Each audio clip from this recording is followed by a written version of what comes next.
To Phoenix, now starring for the Knicks as New York leads 22-17. Kamari's having a big year, hopefully many years to come, but Mark Jackson with Knick pedigree shows us his all-time great Knicks. Let me apologize first for New Yorkers. They probably want Stoudemire in there already, but number 3, I'm going with Willis Reed, the captain. Number 2, Walt Clyde Frazier. And then number 1, Patrick Ewing. Hands down, can't be debated, the greatest Knick of all time. Now, we removed you from the voting for obvious reasons. This is your list, but Mark, Clyde, 7-time All-Star, on great teams, 2 championships. There's Walt, resplendent as ever. Knicks broadcaster, broadcasting the game back to New York. Mark, the man had as great a Game 7 as anyone in any sport has had. The Willis Reed game, a championship moment. Why wouldn't that, plus the other title, put him ahead of your friend Patrick Ewing? Well, he wasn't the only guy that played on great teams. So did Patrick Ewing. But Patrick Ewing did not win a championship. There's a reason why. There's a guy by the name of Michael Jordan playing in Chicago. There's a guy by the name of Hakeem Olajuwon playing in Houston. Patrick Ewing, across the board, the most dominant New York Knick of all time. When you look at the numbers, he's the all-time leading scorer, rebounder, minutes played guy, block shots. You can't be debated. Name me another team where somebody has dominated the stats across the board, all-time list, and he's not the greatest in their franchise history. And I don't want anybody to think this is disrespect to Walt Frazier, because I have nothing but respect, appreciation, and admiration. Being number 2 is nothing wrong with that. I'm glad you went the whole Clyde appreciation and admiration. You sounded like a little bit of the Clyde talk. You said that. I'm fair, but I'm firm. Patrick Ewing. People don't understand how great this guy was. I mean, it's not even close on the scoring list. He's 10,000 plus above guys. Is it all about stats? No, it's not. But this guy didn't play on bad teams, and he wasn't a loser. Patrick Ewing is a winner. So we're going to downgrade Clyde because he played on great teams? No, he made great teams great, right?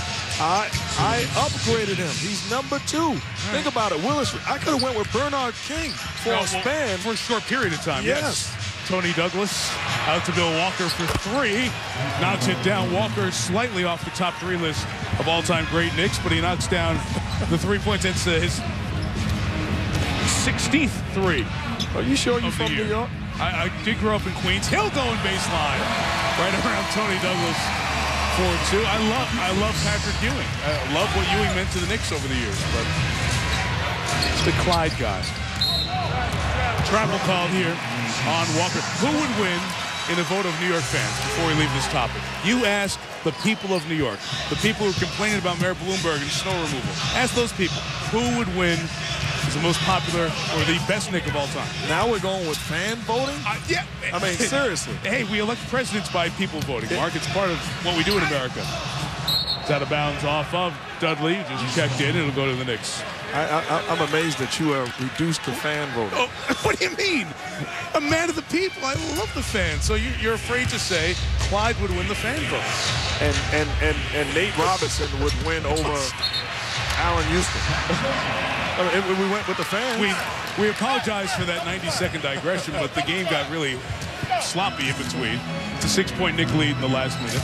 Marcin Gortat has joined Jared Dudley. Michael Petrus, Grant Hill, and Nash remain for Phoenix. So Gortat, another piece of that trade from Orlando. Hill is off, rebounded by Felton.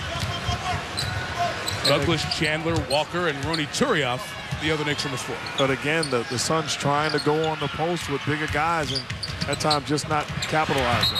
Turiaf bowls over Grant Hill, and the foul is called.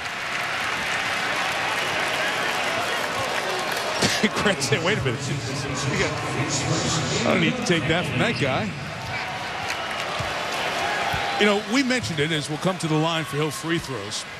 Vince Carter, you said, told you, and I was listening as well, that he feels better health-wise. Grant Hill has had amazing health these 3 years. Steve Nash has remained healthy, now approaching 37.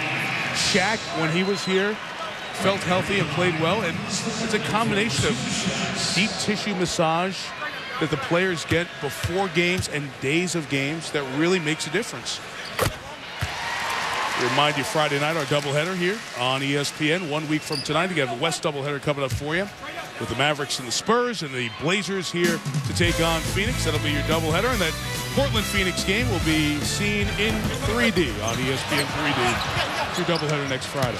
So you make a good point. Vince Carter talking to him and talking to other Phoenix Suns guys, he said, hey, initially it hurts because it's being introduced to your body. Hurts really bad, the pain from those massages. Right, but they said there's a point where you get over the hump and you feel fresh, you feel rejuvenated, you feel healthy, and you have more life. Tony Douglas out of the corner for 3, knocks down his 50th three-pointer of the year. The Knicks have hit 5 in the first quarter. Petrus way off. Steal by Dragic. And Goran could not beat the clock to end this opening quarter. So the return of Amar'e Stoudemire. He has 10 of the Knicks' 30 out of the gate. And on Amar'e's return to the U.S. Airways Center. It's been a good show for the Phoenix Star so far. He's now a New York Knick MVP candidate. After 1, Knicks 30, Suns 22 on NBA Friday.